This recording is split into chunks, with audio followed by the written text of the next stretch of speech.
We're live. We're live. Wow, the fact that I'm so low on my chair makes it look like I'm shorter than usual. What is up with that? There we go. Now we're connected. Wonderful. Oh, Eric's beat me in here. Wow, yeah. Well, welcome to today's day 10 of the Poor Love Challenge. Can I believe it's day 10 already? Yeah, it's day 10. Holy crap. So yeah, welcome. Today we have a talk that we're going to do with my friend Nan Nan, who's in chat. Let me pop her up so that I'm not alone. And we'll get started in a little bit. Excited. Although you guys are really small in the very bottom, so I can barely see it when you guys pop in. I saw Eric, I saw T-Froned, I'm seeing Claudia from T Epiphany. How's it going? And here's Nan Nan, yay! And then make sure Hi! Hi Nan Nan. It's not like we've been talking all morning or anything. Let's pretend we haven't spoken with each other. How's it going? Hello! How's everyone? Oh my goodness. So I'm really excited because this is my first live stream I'm doing from a Tupperware. So apparently we're in the Tupperware. And it's great, yeah. But we're really, really happy to have you, Nan Nan. Thank you for joining us. My pleasure to be here. Thank you for having me. Honestly, I was looking at our interview list. My friends from Discord know it's like, it's a guy, it's a guy, it's a guy, it's a guy. And all due respect, they're not from Yunnan, they're not from Yunnan, they're not from Yunnan. So I was like, I gotta ask Nan Nan. So everyone who's here, this is my friend Nan Nan. She's in Miami. We've been friends for quite a while now. I'm really sorry, Nan Nan, you have to deal with me for so many years. But yeah, we want to talk to her about, you know, poverty, but also what it's like to live in Yunnan. She's from Yunnan. And yeah, it's an open arena for you. I'd really like to know what you'd like to talk about. I've never been to Yunnan province myself. And yeah, I feel like when I understand the tea, it's easier to understand it knowing what the place is like, you know? So I'm really excited to have a conversation with you today. And then let me pop in here. And I'm going to preheat my teapot and get started. Yeah, I actually just got my pot going. I don't like to say, first of all, I'm not a poverty specialist. I grew up in Yunnan, and I've been watching my family drinking poverty for a long time. And right now, I am currently working in the tea business. I work for JoJo Tea. You guys, if you ever come to Miami, you should check us out. We have a tasting room in Miami. And I'm going to, let's start with the introduction of the tea we're drinking today. What are you drinking, Ray? We decided that we would drink some shampoo after I went off the rails yesterday. Also, you're way too humble, by the way. But I'm having a 2004 Yangqing Hao. It's a shampoo. Yesterday I had a really bad time with some shampoo. Some of you guys who were on stream saw that happen. I slowly went from being awake to not being around at all. So I dissolved and had a bad day yesterday. So I'm going to have some good shampoo today. And it's inspired by what Nan Nan's having, because she's having a... I am brewing, this is the packaging. I feel like I'm doing like a beauty tutorial. Look, this is the brush. So this is actually a quite special type, because the tea originally doesn't look like this. It's a normal cake, and it comes inside this packaging comes with a little book to explain what's in it. So I want to get everything right, so allow me to read for you guys. So this is the 1997 Shui Lan Ying. Shui Lan Ying is if you ever got into pour, or you know a little bit about the pour, you know this batch or this series called 7542, right? Mm-hmm. Yeah, so this is a 7542 from 1997 and produced by Changtai Tea. Got it. Yeah, Changtai pour. And And because basically it says this year, 1997, being considered as one of the good years. So then 7542 was produced in this year, was considered as a highly collectible. And this is one of the Blue Ink series. So the Blue Ink series got famous because it got its name because the T, the character T, was hand stamped on the package. So this person, or the repackaging person, he had quite a lot of this 1997 7542.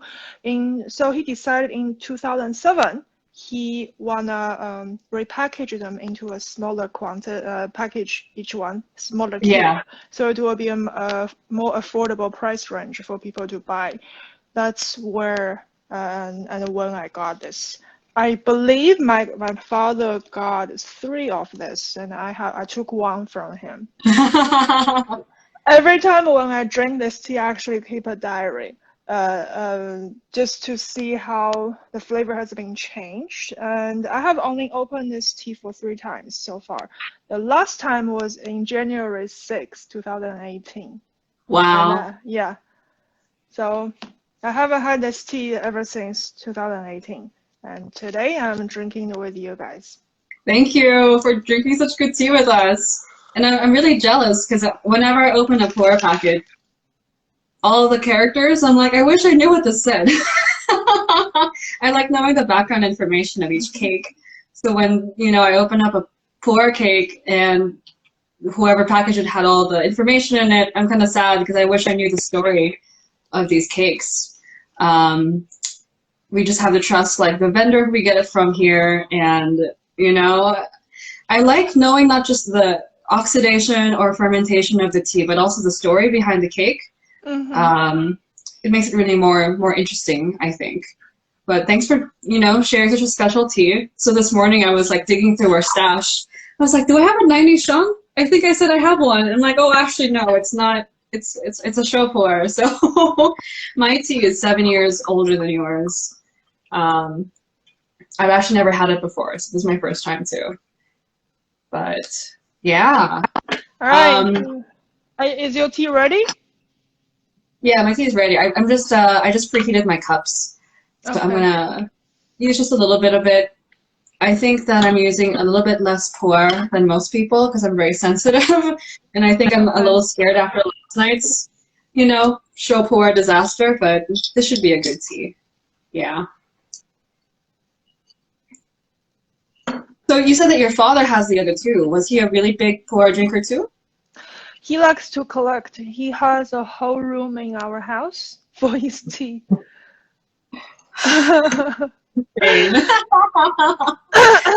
If you ever come to Yunnan with me, I will show you. I would love to go to Yunnan. It's insane.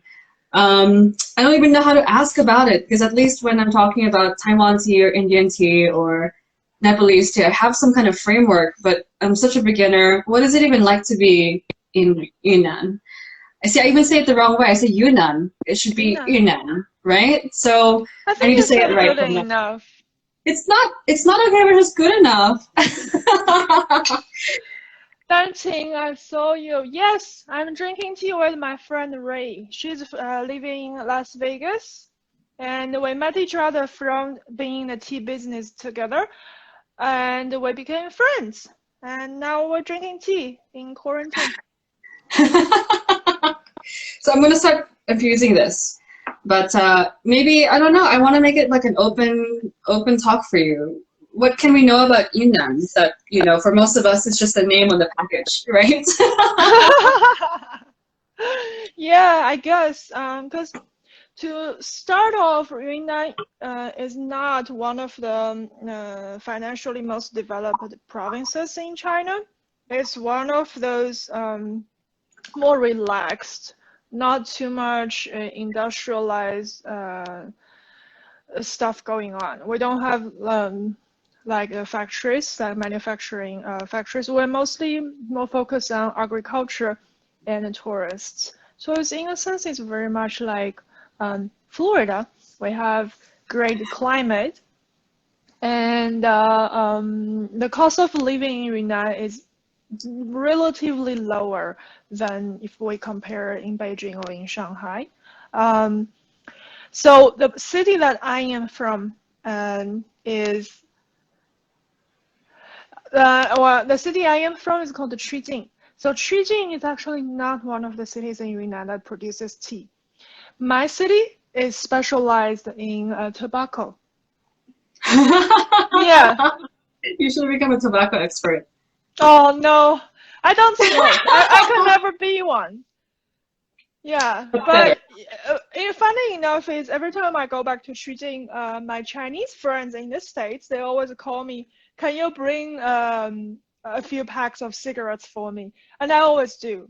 So I still have quite a lot of cigarettes at my apartment right now. I don't smoke, but I give out for them as a gift. But guys, smoking is not good for health. You don't bad for tea drinking too. So, you know, if you want to taste tea, it's better not to smoke. But if you want to do whatever, you can. Yeah, so grew up in Yunnan.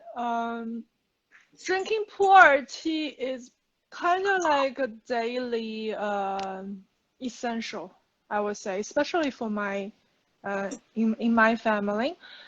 Every night after we had dinner, we went out for a walk, and as soon as we come back, my father was start to brew his pot. And I remember after I learn more about tea, I would say the way how he brewed the green tea was totally wrong. He was always boiling the water. That's probably why we like pu'er better, because the green tea he made was awful. Oh my God. Sorry, Dad. So I'm seeing just a couple questions come through. Both me and Nan Nan met each other through the tea business. So, but I didn't grow up in tea. I didn't grow up seeing my parents drink tea because I'm Filipino, so we drink coffee. So going into tea was really different for me. Do you think that being like seeing pu'er growing up made it kind of different for the way that you got into tea business? Mm-hmm. Because for me it was super cool and very new. Everything was super new for me. To me, I'd like to start off to say I'm not trying to criticizing or anything, but I feel like poor drinking culture in the West is very exclusive. In a sense, people like you just said, a lot of dudes they're into poor drinking. Don't worry. You know, I talk to our friends that like everything is gonna like everyone has a different opinion, so don't worry. Okay. This is a safe environment. Honestly, I've said some stupid things too, and it's just part of it. So yeah, you can be candid about it if you want to. Yeah, so I feel like as cool as that is, but I don't think that's a really good way to promote have more people getting into tea, in my opinion. I would say a lot of people probably are more focused on like investing in teaware or buying cool tea accessories. That's great. I mean, you're different because but I don't think that's a really good way to start. I think you should just start investing, not investing, trying all different teas. Once you really get into it, I think the least thing you should concern should be the teaware. Interesting. Yeah. I collect a lot of teaware, but it's definitely a trap. That's going to be earth-shattering for a lot of people to hear. Yeah. Yeah, so yeah, that's my thought. I don't even care if I'm drinking it from a really cool cup or whatever. Look, I'm just using a very normal like espresso cup. That's okay with me. It's for coffee. Oh my God. Coffee and tea are friends. Coffee and tea are friends. I agree with that. I agree with Yeah. that. Yeah, but I do brew my tea in this pot. It's not anything too special. I got it from Yunnan last time I was there. I spent maybe like 200 renminbi for this pot, and it's a decent size. Oh my God, I'm doing makeup tutorials again. Yeah, mine is, that's a good way to show it. Mine is quite small. Mine is actually a very cheap Taiwanese clay pot because I left my pour pot at the tea shop that I teach here. So nothing special either today. This tea Yeah. is really, really good today, for sure. Is there anything else that you think that, you know, people who've never been to Yunnan, what's something that you think you would want them to know about it and about pu'er tea culture? You can start with Yunnan first, because I know before we spoke here, you wanted to focus not just on pu'er tea, but Yunnan, which I think is really good because I went to Taiwan because it's tea, but I fell in love with the place and everywhere else I've been. So it's kind of, I think it's really important to talk about it. So yeah, but both about Yunnan and about pu'er tea. Sure. How many of you guys have heard or learned there are actually a lot of minority groups and ethnic groups living in China? You guys can press the heart button, maybe. I hope there's a lot of hearts. Yeah. No, it's not just one Chinese people, right? Yeah. Yeah. Yeah, we have like 56 minority groups in China in total. Oh yeah, I see 2 hearts. 4, So 3, 2 people. 4. Oh my God. Oh, More. Oh, there we go. Yeah, we have 56 minority groups in China, but in Yunnan alone, we have 26. So we're the most diverse province in China in terms of minority groups. Myself, I'm also is one of those minority groups. I'm not Han Chinese. So Han Chinese pretty much make up about 90% of the total Chinese population. Everyone knows. I'm good. That's great. Yeah, and the minority group I belong to is called Shui. So Shui is like water people. We are water tribe. It's the same shui, same character. Yes, Wow. yes, Okay. yeah. Yeah, we are only you can only find Shui people, Shui tribe in Yunnan and Guizhou provinces. It's only in those 2 provinces. So being grow up within a very minority diverse, and we live very harmoniously together. And you can find, for example, Dai tribe, Dai people's food. It's very similar like Thai food. They practice the same religion. They speak the language sounds similar. They traditional clothes look similar. So if you're ever getting close to Sichuan, like the huge, the significant production region for pu'er tea, you will see those people over there walking around with Dai traditional clothes. It's pretty normal. They don't speak Chinese. They temple. It looked very much like you are just in Myanmar or you're in Thailand. Yeah, but they are Chinese. So just putting this perspective, China is a very diverse country, especially when you're getting borders. If you go north, you will see Russian Chinese. A lot of them are actually blonde. But they speak Chinese, but they're Russian Chinese. And if you go into to the west side, you will see a lot of them Chinese looking like Turkish looking. They're the Uyghur region. So they are like by bloodline, they're much more closer to people from Iran, from Turkey, than they are close to the Han Chinese. So in my province, is people were looking more like from Myanmar or from Thailand again.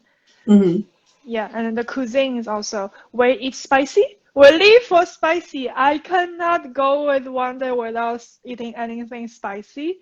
I crave for it. Yeah. No.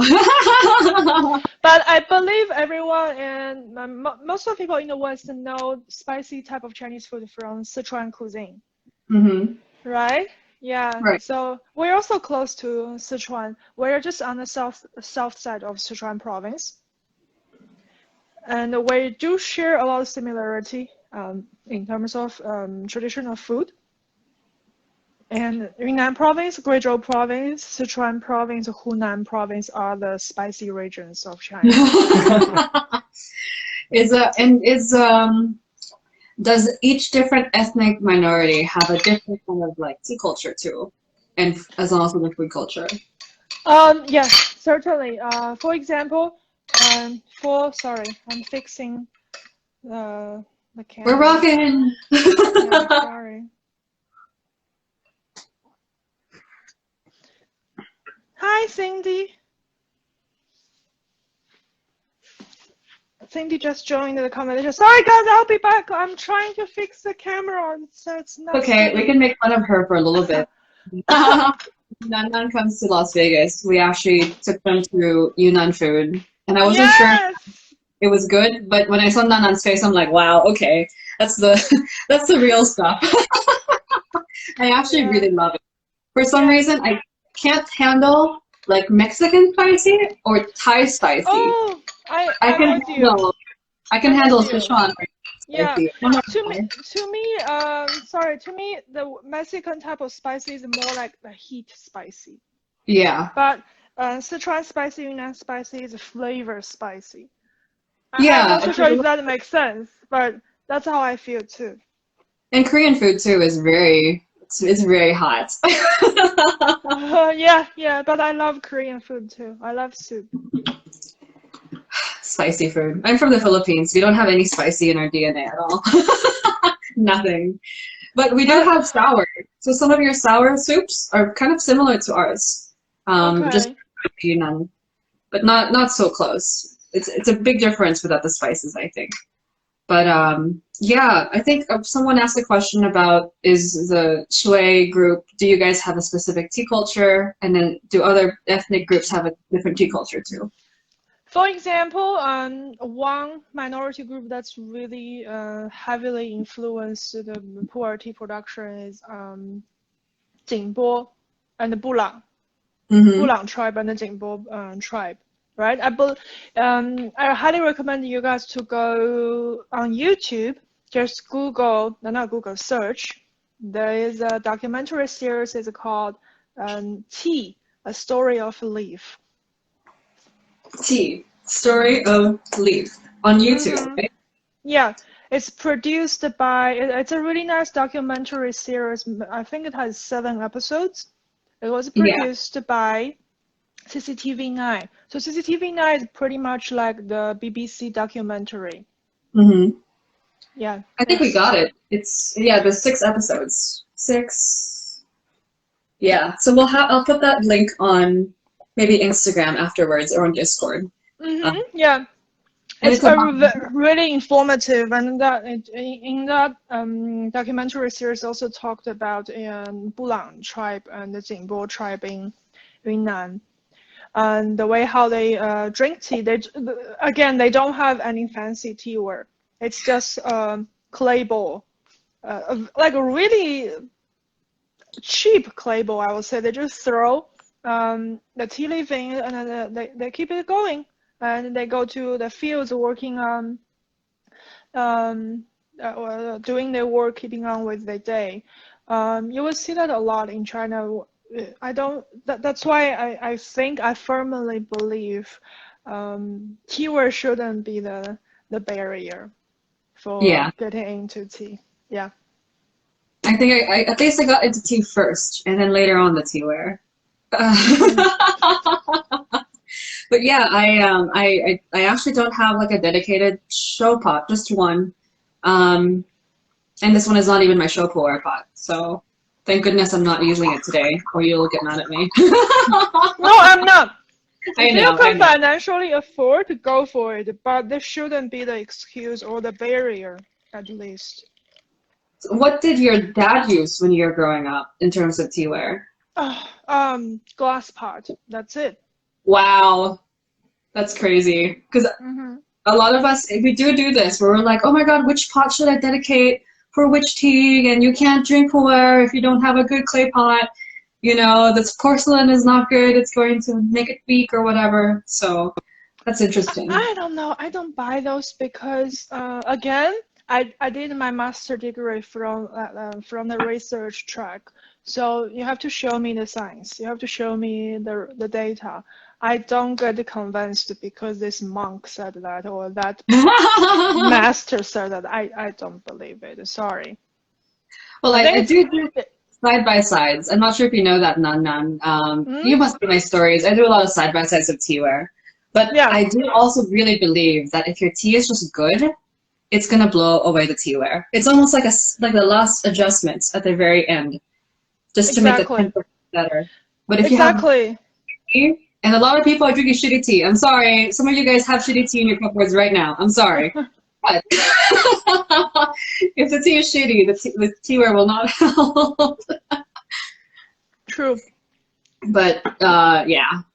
Well, these people, but then when they're drinking tea, is it the same as us where we have like a cake of pu'er and we break it off, or does your dad have like tongs of pu'er? How does it look? How does pu'er collection look like there in Yunnan? I would say in our average family they will have some pu'er cakes, but if you collect them, then you really kind of have to have your tea friends get you hooked up. They will tell you all the sources you can buy all the special stuff from. So it's kind of like a wine collecting society, but a tea collecting society, you know? So not everyone does it. No. No. Is it kind of like what is the like how would someone view someone who is a pu'er collector in Yunnan? What kind of person is that? Probably has a comfortable living because collecting pu'er is not cheap, you know. You must to have some money to spare on tea. I mean, that's also true for everything. If you're, for example, really into camera, you're collecting lenses. That's a very expensive hobby as well. So same thing as collecting pu'er tea, right? Yeah. But my view on it is if we focus too much on, again, expensive tea brewing equipment, let's be honest, a lot of us here in the States liking tea, we are not making a lot of money. Right? So if drinking good tea, it's equivalent, you have to able to afford to buy expensive teaware, then I think it's really not it's not good for how to push a tea culture. Right. Yeah. So let's say someone has $2,000 to spend on tea over the course of a year. Do you think how should they spend it? Should they try to go to Yunnan? Should they try to study tea or buy tea? Probably not teaware, right? Like, what's your advice for that kind of person? I would say just try as much as the sample you can find. Don't buy, don't invest on cakes from the beginning. Wow, okay. Yeah, try samples. Because you can, there are a bunch of online tea companies that you can access buying a smaller quantity at once, right? Maybe just buy like 50 gram or 30 gram of some teas, and you, thank you, TJ9. Yeah, just try out. Because I think to settle on one thing from the beginning, you're really easy to get yourself screwed because you don't know. You're not fully educated enough to know what's good or what's not good. So you kind of have to try different ones. Some of them, oh, you know, I don't like. Some of them, okay, I like. Then you can look more into what you like. And then slowly building your collection. You know, TJ9, his name is Jeremy. He's from Quebec. He's one of our really good tea friends. We're doing this pu'er challenge, right? It's supposed to be 7 teas in 15 days. We're on day 10. I'm only on 3 because I'm not counting the ones I do on stream. Can you guess how many Jeremy has done in 10 days? 7? More. Wow. 15? More. What? 20? More. Oh my God. How many? I think he's at 26 now. He's done 26 teas in the last 10, 4 teas, okay? 4 teas. And really focusing from the top to the bottom, because I said it doesn't matter how many you do if you don't finish it, you know? But he's really drinking through.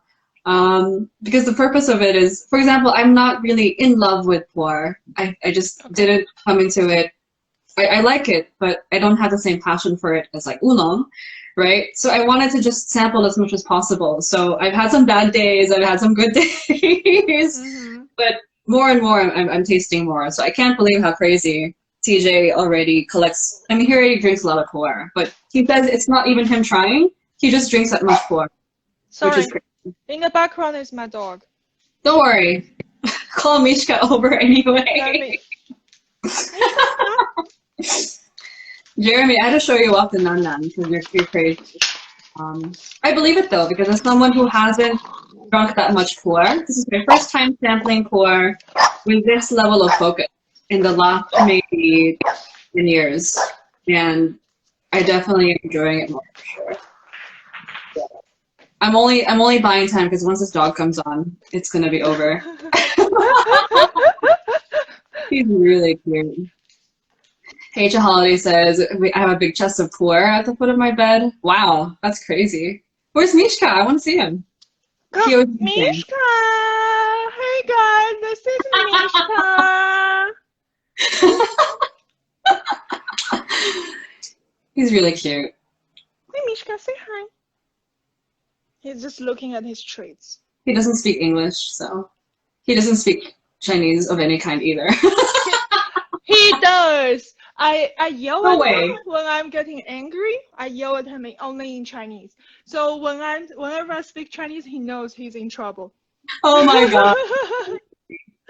He does. Yeah. Your friend Chieko1 says, which pu'er are you drinking right now? I'm drinking a 2004, which by the way is really incredible. Super sweet, super just delicious.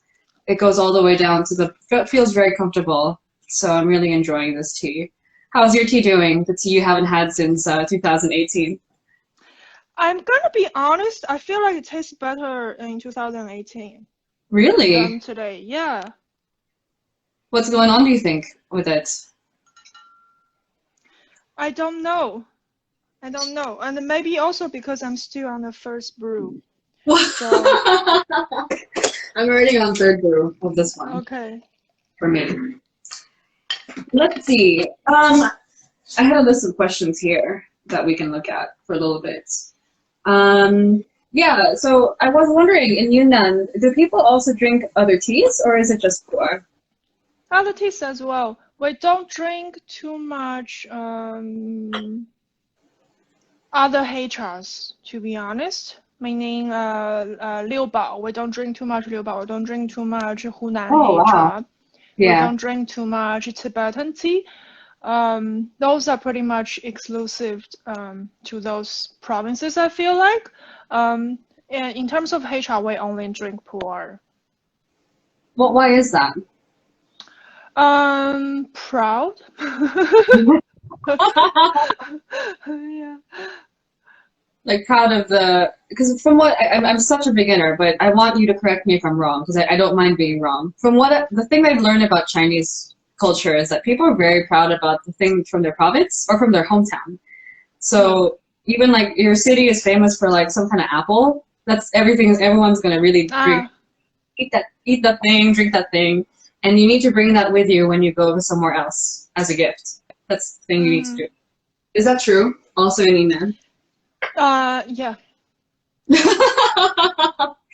And let's say if someone is in Jingmai, are they only drinking like Jingmai pu'er, or Bulang people drink only Bulang pu'er? They also drink regular green tea. Oh, okay. Yeah. You know how before puerty became puerty, it was actually green tea, right? So they just Yeah. pan fry it very quickly, and they drink those. Those are much more commonly used. So they don't actually drink their own cakes that much, or they're like. They do, but they also drink pre-pour. Mm-hmm. They drink Yunnan green. Yeah. And let's say there's like the big factories that we know about. Are they very famous in Yunnan too, like Changtai and Shaguan? They are. Or are They people are. drinking more local too? They are pretty famous, but we also have tons of smaller factories, and also some called new generation factories. Mm-hmm. Those factories are not super famous for their name, but they make solid quality pour. Mm-hmm. For example, there's one called Changning Home. Changning Home, they're getting bigger right now, and I think they produce some quite reliable pour with very reasonable price. I have one cake here from Changning Home. I got it from Las Vegas last time I visited the World Tea Expo. Yeah. I bought it from them, and I actually I'm quite impressed with the quality. Let me find the cake here. People are From talking Changning about Home. teapots in the stream chat. Guys, hold on to the teapot talk. Nana's gonna get mad. Talking about expensive teapots in the stream chat. Even Steven's talking about pots in the stream chat. You guys. All right, guys. I'd like to flip the camera and let's find tea with me. Okay, can I flip the camera? Yes. Here. There we go. So these two are from 2007. So those are in my 2007 Ziploc bag. I love this bag. I remember seeing this bag. I'm like, wow, I want to drink everything inside. Here. This is the one I got from Changning Home. I believe I paid like $50 for it. And it was from 2015, and I bought it in 2017. But the quality was exceptional, I think, with the considering the price. It's only $50. And what made you buy this cake? What are you looking for in a pour? I'd like to check out, see how uniform the each one of them here, because sometimes you will see the cake outside layer, or the outside layer are made up with those bigger and more whole leaf, but sometimes when you're getting approached to the center part, they are kind of like dusty. Mm-hmm. Then I wouldn't buy those. So the center part needs to be the same as the outside part? It's better they are all be uniformed. You mean you're talking about towards the center with the pressing hole, right? Yeah, and also sometimes in the when you try to open it from the side with the pour needle, you will see center part when you're getting closer, you will see a lot of dusty. And when you're in person with those people, can you ask them to open it for you, or is that kind of weird? You should ask, because they always have samples, right? Right. Yeah, they should able to do to show you. So it's not like a rude thing to ask. Can I see the inside of the cake? Well, I mean, there is a way you can ask without being rude, right? There is always a way to ask without being rude. So you kind of have to be respectful. Don't accuse, I guess, from the beginning. Yeah. Yeah. Most people are pretty open to show you a sample. So, but I saw one person was asking plastic bag and pour. Yeah, I didn't quite open the paper wrap, but once I open them, they will start having smaller particles coming out, and it gets quite messy. So I just I don't close it. I just use the Ziploc bag as somewhere I can trap the dust. Got it. That makes sense. Yeah. I've actually changed my mind about plastic bags over the last couple of years because, I in Taiwan, we stored Mm-hmm. really, really old oolong inside plastic. And of course, my first reaction was like, oh my God, plastic, not even without a wrapper. But Mm-hmm. Mm-hmm. many things we didn't really know about storage. So it's really interesting. It doesn't have to be perfect, I think. And let's see exactly. No, but I also don't really like Ziploc them tight. See, I just Mhm. leave the air. I don't really seal it. And you do that because of? It's more organized, I feel like. See, it's really easy to locate. And is it And okay for them to be separate cakes? Because I think a lot of us in the West, we've read, like, when we're trying to build our storage, the cakes have to be beside each other. But is it okay like this too? you mean putting one cake in one each Ziploc bag? Yeah, like, is it okay for separating them even if they're not together? I think so. I don't know much about the science of storage in Ziploc bags here. To be honest, I'm just utilizing what I can find because we don't have the luxury here to build a tea cellar, you know. Yeah. Right now, Um, I just started putting mine in a plastic tub together, so I'm going to see how that goes. yeah. Uh, So this bin is only dedicated for pu'er and heicha, and those are all my pu'er. Some of them are left behind, and this one I don't even know where the paper wrapper is. And here is my Hunan Heicha. oh, she's got Hunan Heja. What? Hmm. And here is my Tibetan tea. Wow. Yeah. Mishkat in the back. What's that? That's the most interesting looking one, I think, for him. This dog. Something Which one is another enough for thing you? Sorry. no worries. Another thing I was really, interested in is that I think someone said when they travel to Taiwan, everyone only drinks oolong. But Mm-hmm. I like to say that, oh, my friend Nan Nan, she's from Yunnan, but she also drinks other tea. Because, Oh yeah. I mean, why not? Yeah. yeah, why not? But a lot of people are very like, oh, I only drink this one tea, or I only drink this one tea. But I feel like even if your favorite is a certain tea, you're almost missing out on some flavors if you're not also tasting other tea. Yeah. Yeah. Yeah, certainly. Yeah. I think we should definitely try as much as we can. And Do you you never mind? know. Your idea also change over the years. Do you mind me asking? I know that the one tea you don't really like is Darjeeling. Why is it not your favorite? I just never had acquired a taste for it. It's weird. It feels like um, it scratches my throat. I don't know how to explain it in a more delicate way. I No, I try to know what you make, mean. Yeah. yeah, I even tried to make milk tea from Darjeeling, but it just didn't turn out very well. Is there a word in Chinese for that? For like the tea that scratches the throat a little bit? Uh, in the tea term, I don't think so, but we definitely can describe it in Chinese. 'Cause Yeah. I noticed that whenever I share tea with someone who's formally studied, like, Chinese or Taiwanese, they studied tea. They really Uh, don't like teas that are really scratchy on the throat. So I think it's more like a formal thing. The tea should not be. okay, makes sense. I see what you mean.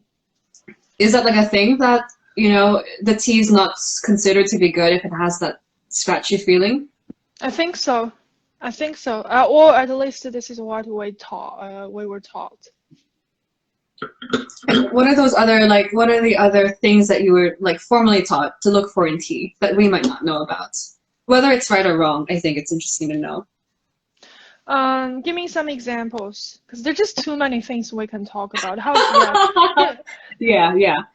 I mean, let's say when you're let's say I give you this pu'er. What are you looking for? Because we're trained kind of like in the tea business mind frame. This has to have this color or this aroma or this texture. But the way that I learned is also very Western. It was only later on that I was looking for other things. And I feel very limited in my ability to talk about tea in terms of the Chinese way, because there's so many words missing, like huikan and hoyin. You know, it's such a different way of thinking that until someone tells me, I'm not going to look for it. You know what I mean? What are some of those things? I know it's a complicated. Let's also go back to what I was saying. You should drink as much as you can. Different varieties. So Right. you kind of know, right? And another thing, what I have learned was after you brew the pot, after you're done with what's going on here, they like to study the base of the tea. So we pick out the leaf from what you have already used, and you lay it on a piece of white paper to analyze the leaf quality.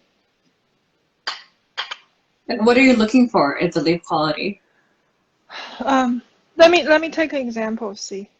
We're asking not a lot of questions. No, I love it. Let me try to do one myself here. All right, Mishka. You're not I always helping. have trouble looking at pu'er leaves because they're also dark, especially show pu'er. You know, like Oh yeah. I was trying to show the leaves. This is a pretty much like a pretty sad industrial practice right now. A lot of farms, they don't want to preserve the high quality tea leaf to make show pu'er. Yeah. The value doesn't really gain, so they'd rather save every piece of good material to produce sheng. And do you say show? How do you say? We were wondering about this. Is it shu or is it show? Shou. Show. This character can be pronounced in both shu and shou. But when you say shu, is you can describe something you're familiar with. For example, you can say I'm shu xi cha, means I know tea very well. But if I drink shou pu'er, it's shou. The character look exactly the same. What? So it's the same character. It's the same character. There are a lot of characters in Chinese they look the same, but when you pronounce them differently, they mean different things. Oh my god. I don't know. Even for example, bank in Chinese is 银行. So the same hang you can also pronounce as xing. But if you pronounce as hang, means it's a company, it's an establishment. But if you pronounce as xing, it's like a permission. You can do that. I permit you, you can do that. So yeah. So it's shou pu'er, it's not shu pu'er. But I know a lot of people pronounce it as a shu because of the confusion. But in standard Chinese or proper Chinese, it's shu. So if someone says shu, does it kind of bother you a little bit? Like, oh, I wish they would say it correctly? It was, but I tried a few times to correct people, but people believed what they have learned initially, and I just gave up. I knew what they mean. I'm glad you rescued me because I was about to change from show to shu because people kept telling me it's shu. I'm like, really? Show. But it's show. Yes. Show means cooked. If you say go. shu, means you're familiar with something. Okay. Well, there we go. I'm glad you cleared that up for us. Sorry, I probably ruined a lot of people's life, but it's a show pu'er. That's really funny. Okay. 好，快乐. I'm happy. 我是快乐. I told Nan Nan that I want to speak Mandarin, and I just saw a question came up a few minutes ago, asked me if I live in Yunnan. No, I'm not currently. I am from Yunnan. I moved away from Yunnan. I moved to the US when I was 18 years old. Right now, I'm based in Miami.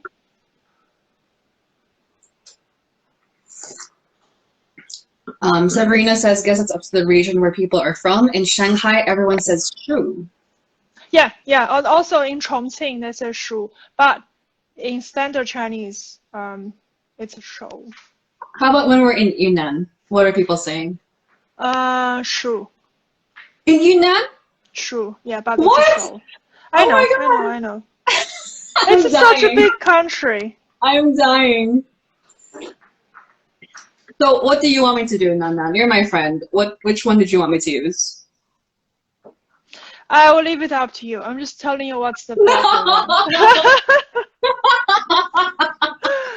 Oh my god. Okay, I need to do more research on it, I guess. Yeah. Everyone said Eric says my life is back. So I guess it depends on you. Like everything else, as long as you're aware that there's something that's not black and white, then I think it's okay. I think the problem is when people are not However, thinking. yeah, if you want to pass the SHK class, SHK. the Chinese language level class, then you have to say 受迫. Okay. All right.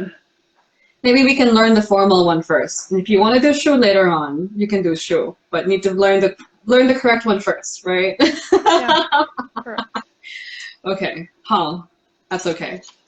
Were you able to set up the leaves, or was it too difficult for us to do? No. I can. Let me bring the camera down. I'm going to flip the camera right now. Yeah. Bye-bye. We'll switch. Boop.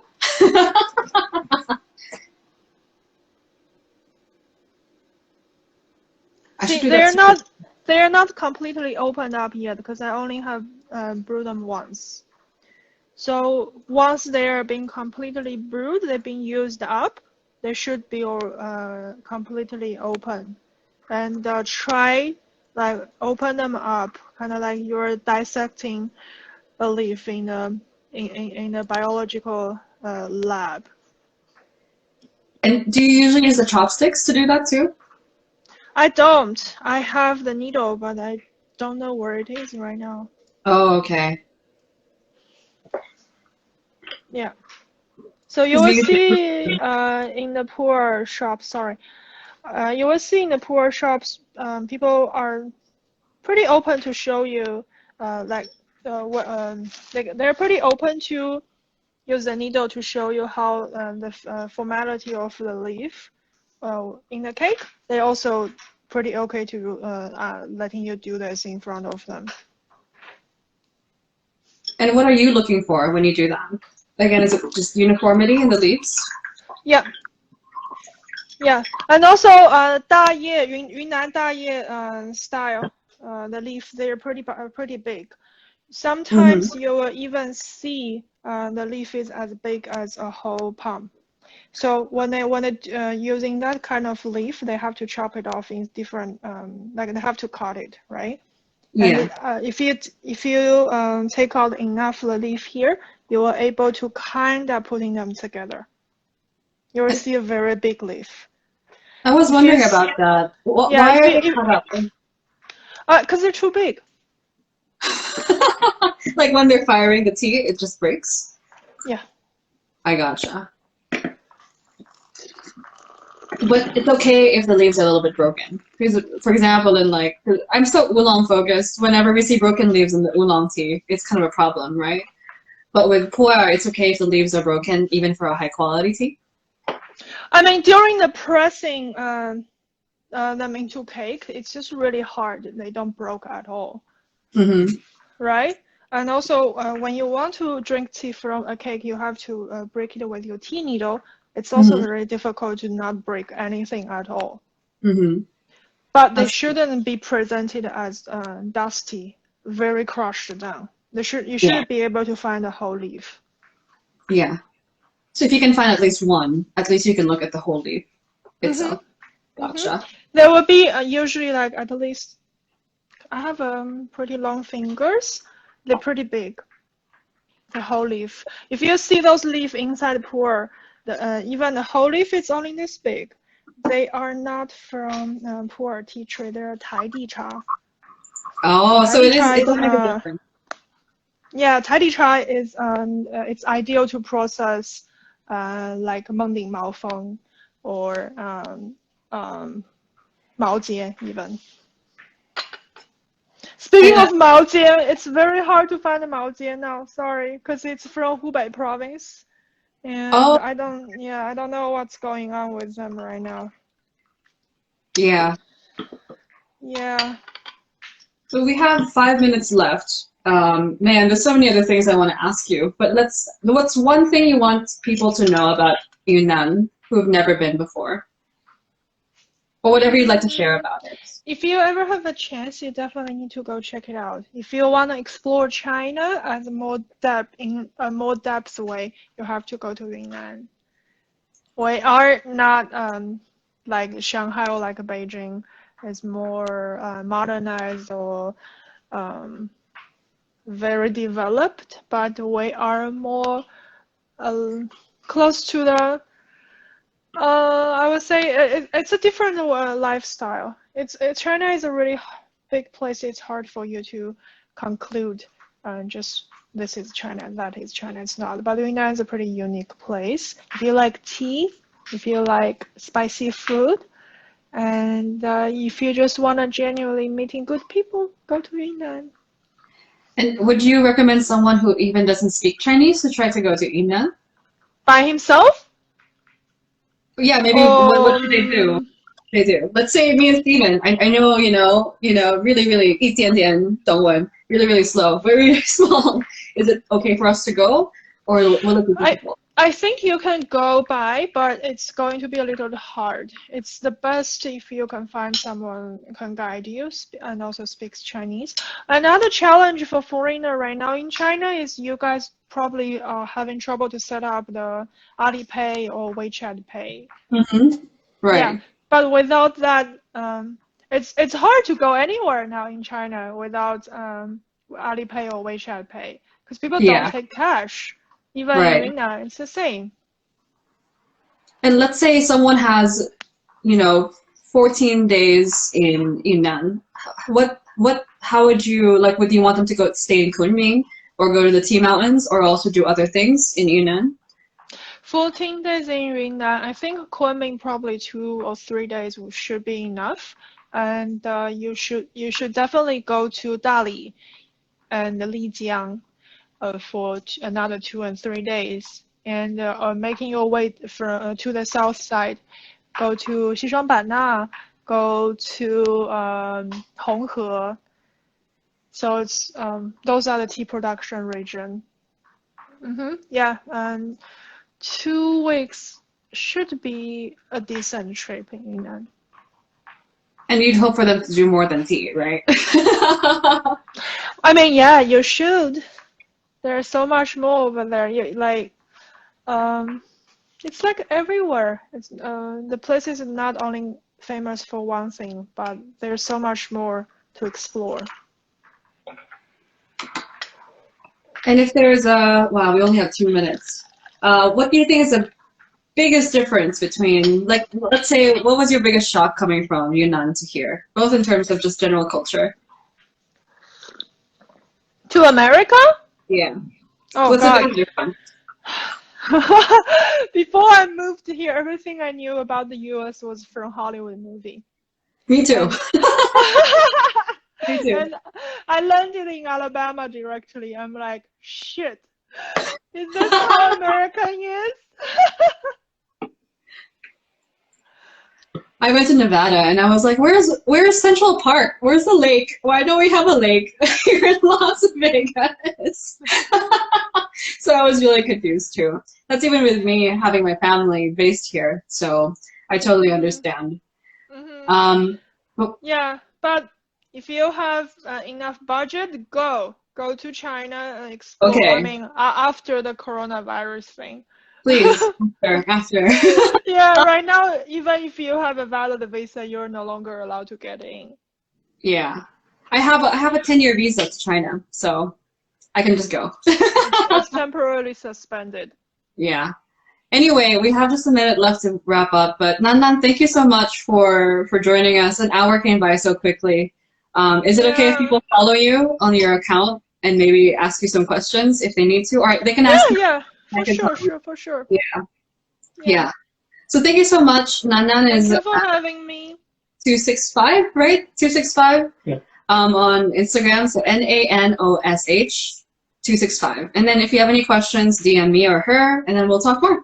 But thank you, Nan Nan. I really appreciate it. Let's pretend like we're not going to talk after. I Bye. love you guys. Stay safe. Love Wear you a mask. too.